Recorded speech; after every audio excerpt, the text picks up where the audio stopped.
子供の頃車で寝ていたらちょっとぐらい大丈夫だろうと親に判断され、そのまま機械式駐車場に入れられて、途中で起きてぐるんぐるんギャン泣きで回っていたヘビ屋のひろあきです。今日は驚くとボールのように丸々習性を持つボールパイソンというヘビの飼育中級者、ちょっと慣れてきたな、ベテランとは言えないけどもう結構いけますよという中級者が陥りがちなトラブル、やらかしについてご紹介したいと思います。全く記憶ないんですけどね、機械式駐車場あるじゃないですか。入れたら中でぐるぐる回って何番って言ったらそれがウィンイツで出てくるやつ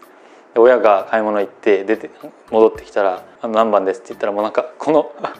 ギャン泣きの声が降りてきてブイーンって言ったらもうギャン泣きの僕がいたそうです。ちなみに全く覚えてなくて、怖すぎて多分記憶を消去したんだと思いますが、良くないね放置はね。中級者が陥りがちなミス、一つ目はですね、放置系ですね。初めてボールパイソンをお迎えしたとか、イベントに行きました、お店に行きましたっていう時はもう死んじゃうかもしれないっていうこの危機感とドキドキとがあって、すぐ帰る家にね、あるいはちょっと出るとかでもカバンの中に入れて気をつけながらその帰るまでの道のりを経ると思うんですけど、慣れてくると大体ボールパイソンってこれぐらい大丈夫でしょみたいな、生き物としては結構強い方だし、ヘビとしても強い方だし、ちょっとだからちょっと買い物行くだけだからとか、ちょっとご飯食べるだけだからとかで車の中に置いとく、持ち歩いてガサガサするよりはいいだろうと思って、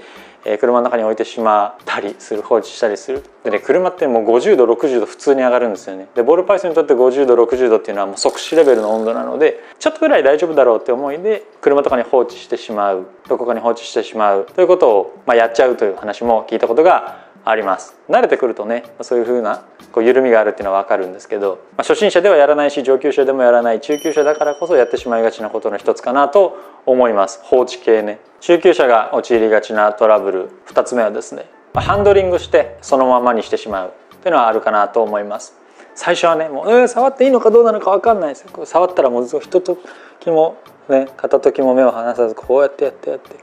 こうしてはいよくできましたみたいなハンドリングをすると思うんですけど、慣れてくるとね、ボールの方もヘビの方も自分に慣れてきて、家の環境とかにも慣れてきて、わさわさ動いたりとかしなくなってくると、僕もねやりたいですけど、ソファーに座りながらね、ヘビを片手でめでながら右手ではウイスキーを飲むみたい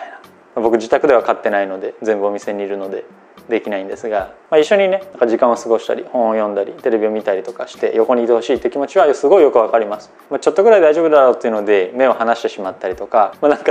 飲み物取ってこようとかテレビやね本に集中しちゃってパッて気が付いたらいないみたいな。あんなにおとなしかったから、自分にも慣れてるから、部屋の環境にも慣れてるから、どっか行くなんて今までなかったしないと思ってたのにという感じで、ボールパイソンも細いところとか上とかどうやって登ったんみたいなところも登ったりするんですよね。で登ってしまって取り出せないところに入ってしまって見つからなくてそのまま死んでしまうとか、もっと悪いと脱走してね部屋から出て行って外で見つかって大騒ぎみたいな、最近よくあるニュースですけど、そうやってちょっとぐらい大丈夫だろうと手元に置いてハンドリングして一緒の空間にいて気の緩みでどっか行ってしまうということもあったりするかと思います。これもね初心者は多分しないし、上級者になると基本もう触んない、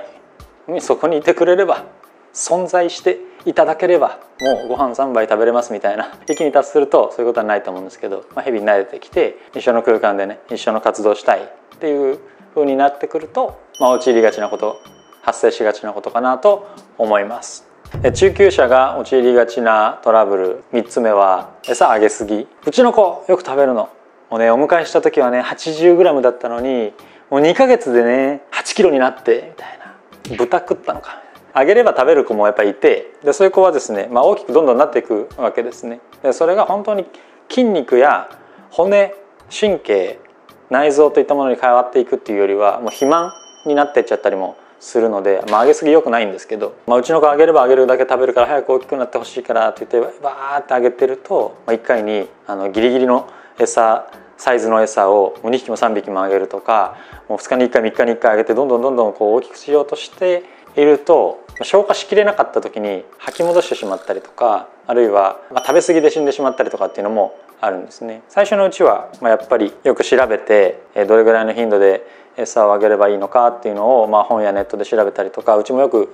LINE でお問い合わせいただいたりするんですけど、いつからあげればいいですか、どれぐらいの餌をあげればいいですか、どれぐらいの頻度であげればいいですか、これぐらいにしていきましょうねっていうお話をするんですが、最初のうちはねそういうふうにこう丁寧に慎重にあげると思うんですけど、慣れてくるとあげれば食べるから、ツイッターを見ればインスタを見ればうちの子こんなに食べたこんなに大きくなったって書いてあるから、うちの子も食べるんじゃないかと思ってバーってあげてトラブルになるってこともねあると思います。上級者になってくるとこれも上げすぎは良くないよねっていう感覚になってくるし、そんなスピード上げて大きくしなくてもいいじゃないっていうふうになってくるので、決められた範囲で決められた数、この子はこれぐらいでいつも健康だからっていうのも把握できてくるので、そういう上げすぎトラブルは少なくなってくるかなと思いますけれども、やっぱり慣れてくるとね慢心がそういうことを生んだりするかなと思います。何でも一緒、慣れが怖いです。人間関係もそうでしょ、恋愛もそうでしょ。慣れてくるとねこんなんでいいんだろうみたいな、もうダメですよ。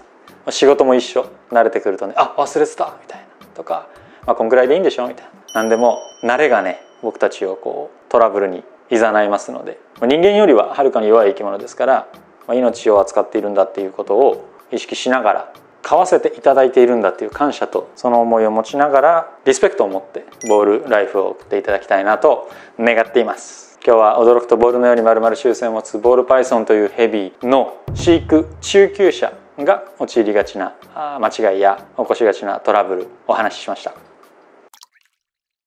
当店の販売しているヘビ覗いてみたい方は概要欄にあるホームページからご覧ください。飼育やご購入についてご質問がある方は公式 LINE からお問い合わせをお待ちしています。国産の自家繁殖ラットの定期発送サービスも行っております。概要欄にあるラット専用公式 LINE からお申し込みください。ただいま期間限定で毎月12名の方に送料だけで10匹のお試しサービスを行っております。ご希望の方はラット公式 LINE からお試しラット希望とメッセージをください。